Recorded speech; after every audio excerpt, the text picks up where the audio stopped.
Alright, so sorry, I don't look very presentable.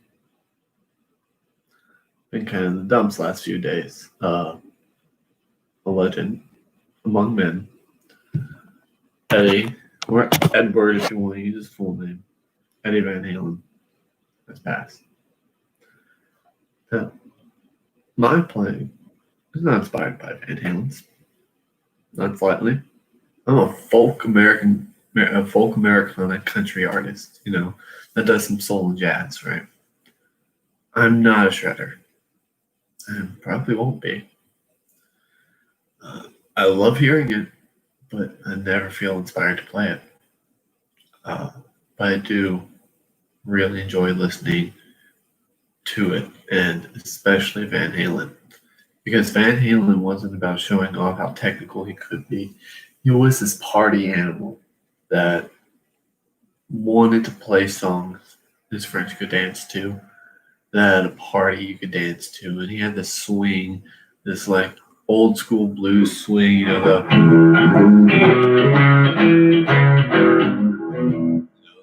like swing to his, kind of like Tush also. If you ever notice, Hot for Teachers very much in the vein of Tush, just accelerated and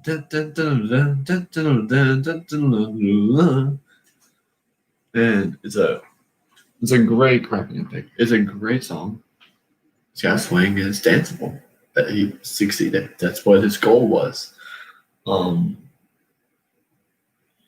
the thing is that he was just the person. That's what people aren't acknowledging right now.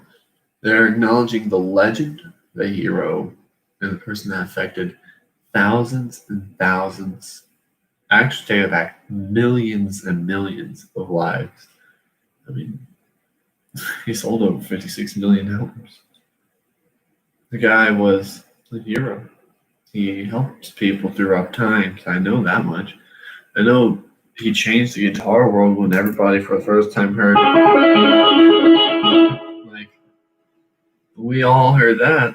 Well, when they all heard that, it was yet. I think my dad wasn't even a thought when that happened. The year that come out, I forget. I have the album in my car, which has been playing nonstop for the last few days. Just the CD keeps going and going. And Van Halen is in there. But he revolutionized the guitar world, revolutionized rock. He helped a lot of people pick up guitar and inspire to do those crazy, insane shred licks, which now the next wave of musicians in the 90s, later 90s, actually in the early 80s too, was picking up on that. Steve Vai, for example, Passion of Warfare. I have a copy, the final copy of Passion of Warfare over there. I knew he was going to be in this conversation before I started. I would have grabbed and shown you. But Steve Vai, Joe Satriani, my beanie, and Vein of Joe, silver beanie. They're all heavily inspired by Van Halen. And with those two, of course, Kirk Hammett, was too. They all were these insane guitar players that we're going to soon have to watch leave this world. They were inspired by him. They weren't just inspired. They loved Van Halen. They loved Eddie as a person. A lot of these guys knew him. Tim Pierce, one of my favorite guitarists. And why is he one of my favorite guitarists? Not because he's a shredder. Because he knows how to play melodically and serve the song. That's why I like doing. That's what I like playing. I spent time in theory to learn. If I'm over this, okay, say we're in G minor, right? And we hit a 4. I know I can attack the 6th which is the third of the four. So.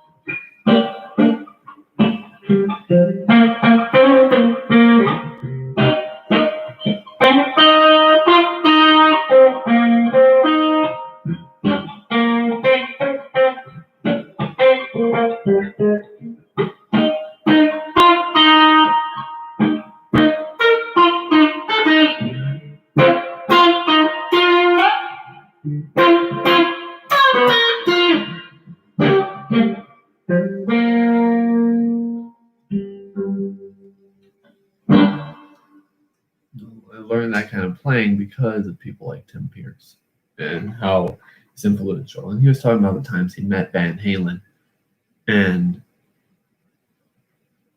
all the small encounters from seeing him drive past him in a Jeep on the highway with four guitars in the back of the Jeep.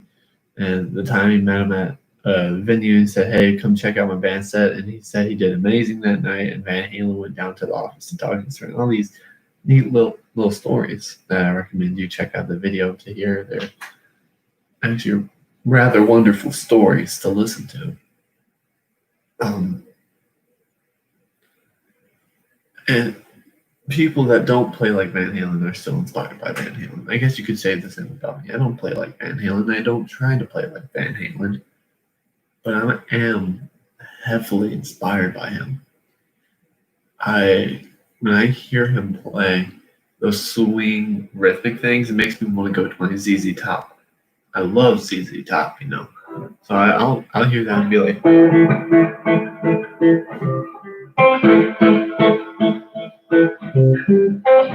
just do that.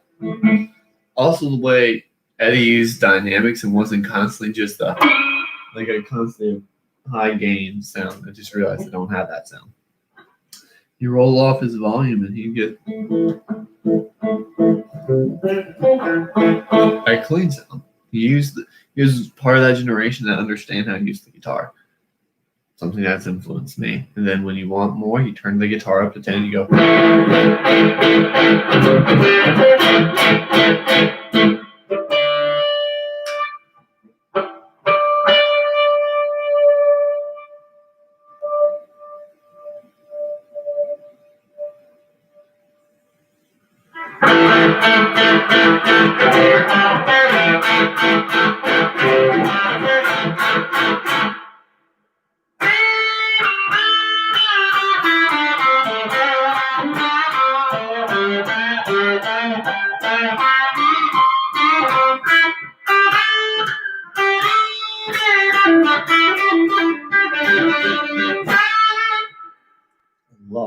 I love Billy Gibbons.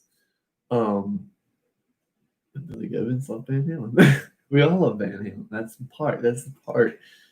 No, keep idolizing though that he was a legend, and he was. He was a legend. It's simple as that. You can't state it any other way. That's the only way to say it because that's the only thing that is true.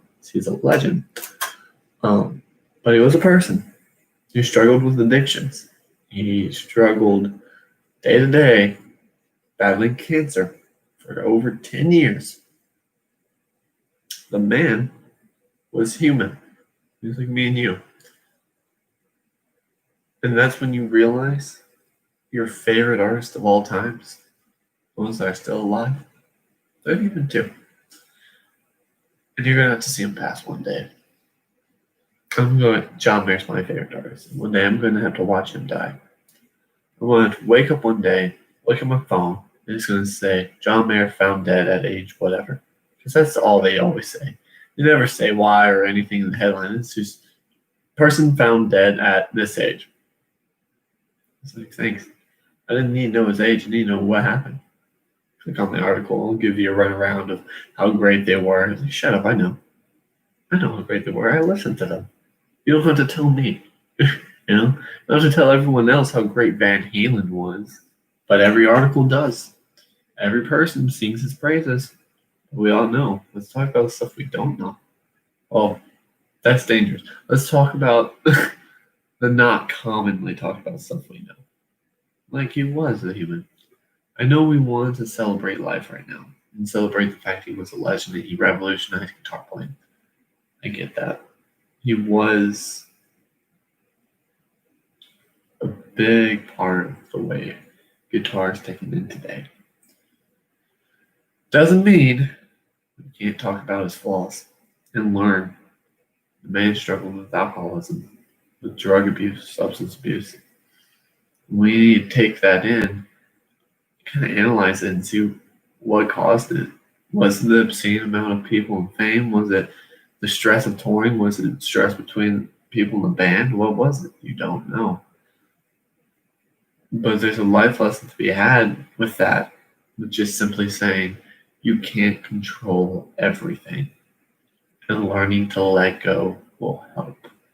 And you know you can't control a damn thing in your life gets a little bit easier day by day. I learned to do that a while ago. So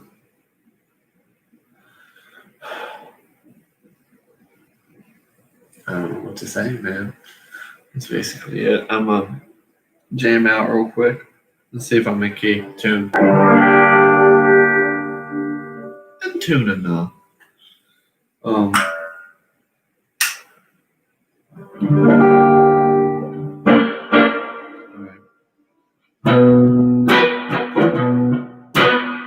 Focus on the guitar then. Yeah.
I don't know why I tried to bend that.